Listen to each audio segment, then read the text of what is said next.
was here safe and enjoying herself. It's a special day for Alden Richards.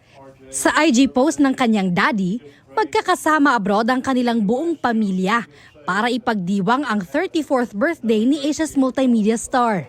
Kasama raw sa kanilang hiling ang patuloy pang i-bless ang birthday boy. Ruru Madrid, all set na for whatever is coming in 2026. Hindi man daw best year ang 2025 para sa Kapuso Action Prince, isa naman daw ito sa pinaka-meaningful. Grateful din ang girlfriend niyang si Bianca Umali sa mga natutunan at karanasan sa 2025. Isa naman sa 2025 highlights ni Mikey Quintos ang kanyang college graduation. Solo travels and personal milestones ang kay Miguel Tan Felix. Ang girlfriend naman niyang si Isabel Ortega, ready na rin sa New Year.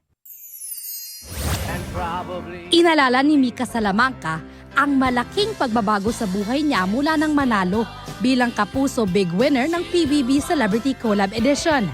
To be honest, ani Mika, I boomerang it back to God. Sisimula naman daw ni Shuvie Etrata ang 2026 with a very, very grateful heart. Not every day was easy, but every day taught me something naman ang mantra ni Mavi Legaspi.